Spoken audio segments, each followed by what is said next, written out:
Hi, Steve Sosnick here with today's Interactive Brokers Midday Market Update for Tuesday, November 16th, 2021. The talk this morning is the drama at the Federal Reserve. Whether or not President Biden will be reappointing Chairman Powell as chairman of the Federal Reserve, or whether or not he promotes Lael Brainerd to that role. Supposedly the decision is imminent, according to Senator Sherrod Brown, who heads the committee that would have to lead the hearings about either candidate. My thought is that I think they're going to want to resolve this quickly. I think they're going to want to do it outside of market hours, since it is a market-moving event, and since we didn't see it this morning, I wouldn't expect to see it any time earlier than this afternoon. Or overnight. They're saying sometime before Thanksgiving, so that's kind of a decent-sized window.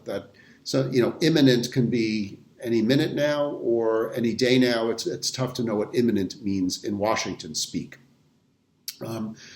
If I had to handicap the race now, I would say that they keep Chairman Powell in the role he's in. And my reasons for this are,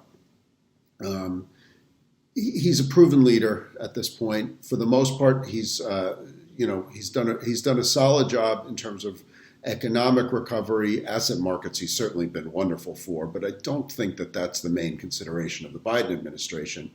He does have some important opposition, specifically Senator Warren saying she would not vote for him. But I suspect that the idea of changing Fed leadership at a time where the Fed needs to be changing monetary policy, it may be just a bit too much change right now. Remember also that there are other Federal Reserve governorships to be filled right now, and presumably if Chairman Powell is not reappointed as chair, he would presumably resign, which would be one more Federal Reserve governorship to fill. And that's a lot of change at a time, again, where the Fed is, certainly they haven't shifted from an accommodative stance to a tightening stance, but they've shifted from a super accommodative stance to a less accommodative stance. They've told us that with the taper, they're going to be decreasing their accommodation. And that is the sort of thing that may require a bit of a steady hand, a bit of an experienced hand. And my guess is that would be the direction they want to keep. I suspect that to mollify some of Chairman Powell's critics on the left, they will try to elevate Governor Brainerd into a bigger role. It's interesting to think how the market might react to her appointment. She's seen as a bit more dovish in many ways, certainly a bit more liberal. The question is, does she try to use the Fed more overtly to address questions of inequality? Would she be an inflation fighter? Would her policies increase inflation?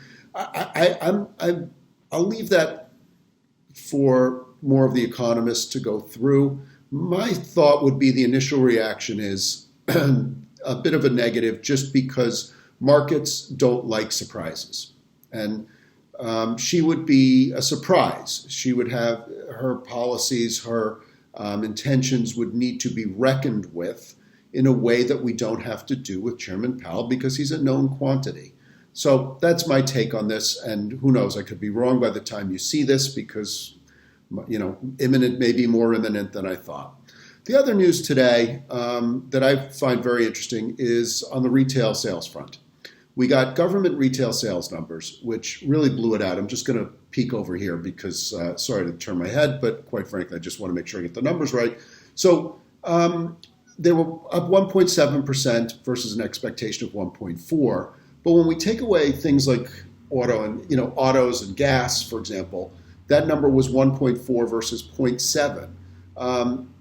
You could take this a few different ways. I think the consumer is strong. I think this is why we're seeing price and goods inflation in a lot of respects because demand for goods is so strong. I think also one thought is that they've kind of done, media, reports, whatever, people are getting nervous about not being able to get what they want for Christmas. And so I think they've pushed forward a certain amount of Christmas shopping. That will remain to be seen, and we'll see how that plays out in the December numbers. But I can't discount that possibility. Also, on the retail front today, pretty much the two biggest earnings stories were Walmart and Home Depot. And it's fascinating to see how, for now, the market is reacting very differently to the two companies. Home Depot, market's loving Home Depot today. And I guess there's plenty to like in there, right? Just again, peeking at my screen. Reported 392 versus 339 expectations. That's a huge beat. And Home Depot is at all-time highs, flirting with the 400 level. Not quite there yet, about 387 or so as we tape this. I don't know what else to say. I mean, people have been buying houses. People have been, that requires trips to Home Depot. People have been refurbishing houses. There's just they're benefiting from this, and apparently they seem to be able to pass along cost increases that they're getting. On the flip side, Walmart, which beat their number, 145 versus about 140. Market's not liking that. Stock's down about $3, call it about 2% or so. The feeling there is they have not been as able or as willing to push along cost increases to their customers. The logic, I guess, here is that the Home Depot customer, I guess once you've decided to renovate your house, you're going to do it. If you need to fix up things in your house, you're going to do it. Walmart, I think, where their customers tend to be, more working class, more stretched every month. They, I think, don't feel as able to pass along their price increases, which could have margin impacts going forward. And I think the market's a bit nervous about that.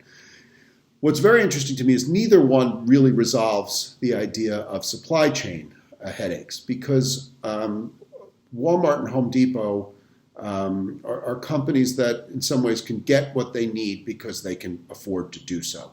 I think I brought this up in August when I was recapping the discussions I had with friends of mine who are in the logistics business. And they said there are certain companies that are relatively immune because they can just pay what they need to. In terms of the shipping aspect, one of them, he said, was Apple. But Apple, of course, if you can't get the chips, you can't ship the product anyway. But he mentioned other companies like Amazon, Home Depot, I believe Walmart was one of them. They can pay whatever they want to pay. If they want a pallet load of something, if they want a container load of something from point A to point B, they'll get it.